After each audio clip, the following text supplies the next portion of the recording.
Hey folks, it's Maestro. This is just a quick video. I wanted to, because somebody asked on the forums, I wanted to show where the two best dwarf quad kiting spots in Butcherblock Mountains are. So where we are right now, we are on the coast, on the south side of the coast, near the two dwarven huts near Den Ironblend. We're actually just really close to the druid rings. They're right over here. So what I like to do to start this pull is I like to put a snare on Den Ironblend, and then I like to run around this hut over to the other side of the hut. This will pull Den Ironblend through this hut and aggro the two dwarves inside of the hut. Now there are two dwarves inside of the hut. It looks like Land Dabbledrin and Dalbar Tarbrind. These are all the dwarf commoners. They're not on any particular faction except for the Kaladin citizens, which is actually super useless to everybody. You can tell just by looking at these that they're on the dwarf the Kaladin citizens faction, because they all have this axe, this bronze two-handed axe. Near as I can tell, they all have that. So if you see one that has this particular axe, they're usually safe to kill.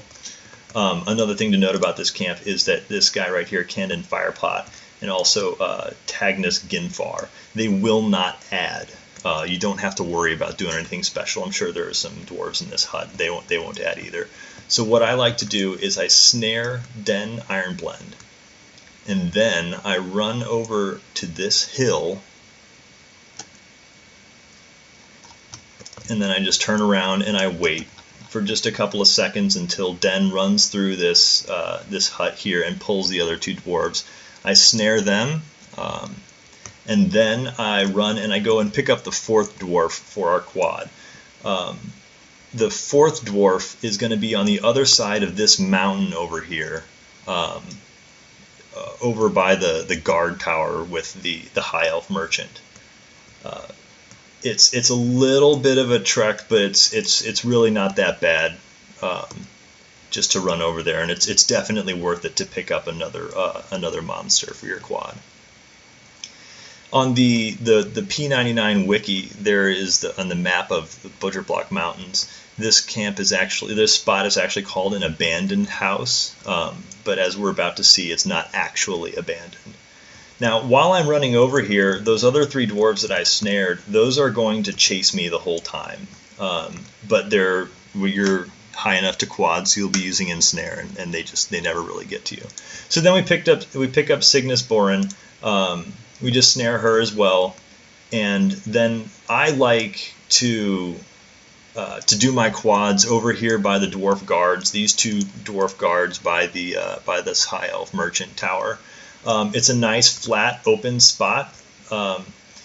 There's nothing really dangerous over here. The only thing to be concerned about is actually this guy. Good timing. This Blyle Bundin, this dwarf right here. He is also I think on the same Kaladin citizens faction as the other dwarves, and he will aggro you.